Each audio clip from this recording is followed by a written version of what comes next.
So most people think the biggest threat to their marriage is an affair or finances or some sort of conflict. But what if it's none of those things?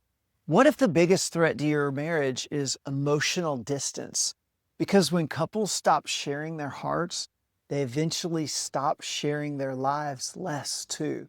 Because emotional distance doesn't usually explode into a crisis overnight. It usually quietly grows. It slowly widens the space between you.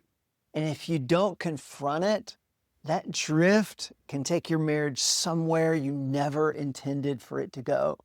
So in this video, I want to help you answer three critical questions. First, how did we get here without realizing it? And then second, is this just a busy season? Are we actually in trouble? And then third, what do we actually do to reconnect in a way that truly lasts? If you've been feeling more like roommates than soulmates, then stay with me. So a fire usually doesn't go out because someone poured water on it. It usually goes out because no one added wood, no one added fuel. And that's how emotional distance happens in marriage. It's rarely one catastrophic moment. It's usually neglect. It's busy schedules. It's replacing meaningful conversation. It's logistics replacing laughter. It's conflict avoidance replacing vulnerability. Guys, it's coming home tired and choosing distraction over connection. It's slowly stopping the small habits that once kept the warmth you had in your relationship and that connection alive. You don't wake up one morning and just decide to drift. You just stop rowing towards each other. You stop turning toward the small bids for connection. The, hey, can I tell you something? Or the subtle sigh that needed curiosity instead of correction. And guys, over time, those missed moments, they pile up, they accumulate. And once really felt warm and easy starts to feel, well, distant and quiet. Now, here's a hard question. Is this just a season or is this something more serious? Every marriage goes through busy stretches, right? That's just the way it is. Kids are exhausting. Work can be overwhelming. If you're in ministry, it can stretch you thin. A busy season doesn't mean your marriage is broken, but persistent emotional disengagement, that's different. If most of your conversations are about schedules and responsibilities, if you can't remember the last time you had a meaningful heart-to-heart with your spouse, or if you don't feel emotionally safe sharing what's going on inside, or if prayer together has just quietly disappeared, guys, those are warning signs. A neglected campfire, it doesn't just lose warmth. It eventually just goes out. An emotional distance, it does the same thing. It reduces friendship. It shrinks intimacy and it increases vulnerability to temptation. Because when you don't feel known at home, your heart becomes more susceptible elsewhere.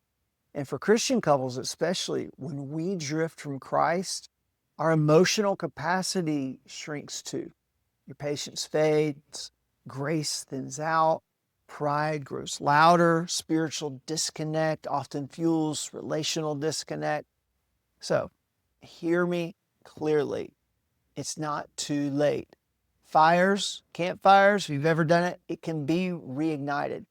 Even if you felt distant for years, warmth can return. There's embers still down there. But someone has to rekindle it. Someone has to throw some wood back on that fire. Someone has to take the stick and stir it up. So what actually rebuilds this emotional connection? Now here's the first thing. Someone has to go first. Stop waiting for your spouse to change. Stop keeping score. You rekindle the fire. You add the wood on the fire. You initiate the conversation. You ask the deeper question. You move towards instead of pulling back. See, small efforts, they matter a lot more than these grand gestures. Small daily efforts move toward your spouse. Here's the second thing. Rebuild emotional safety. So connection grows where safety exists. You can't connect with your spouse if you don't feel safe with them. And that means listening without fixing, validating before correcting your spouse, staying curious instead of defensive. And when your spouse opens up, please resist the urge to solve and choose to understand instead. So emotional warmth returns when both people, the husband and the wife, feel safe enough to be fully known. Here's the third thing. Reignite spiritual intimacy. Guys, this is your foundation. So invite Jesus back into the center of your conversation in your marriage. Pray together, even briefly in the morning or just before you go to bed. Doesn't have to be fancy, doesn't have to be long. Open scripture together. Even simply do a devotion together or read a little section each night out of a chapter. You don't need a perfect devotional routine, but you need shared spiritual posture with your spouse. So when your hearts turn towards Christ together, they naturally turn back toward each other. That's a beautiful thing. So if you're watching this and you're thinking, we've been distant for a long time, don't lose hope. It doesn't take one dramatic moment to restore connection. It takes small, consistent choices. The fire doesn't come roaring back just because you throw one massive log on it. It comes back because you consistently add small pieces of wood and you consistently rekindle it. That's why your next step matters. So emotional connection isn't rebuilt in one deep conversation. It's rebuilt on daily, consistent habits, small rhythms that restore warmth, safety, and intimacy over time. So I made a video walking you through that exact daily thing, those daily habits that quietly bring connection back into your marriage.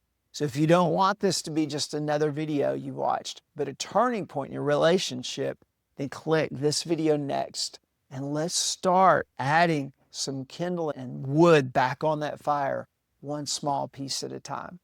I'll see you there.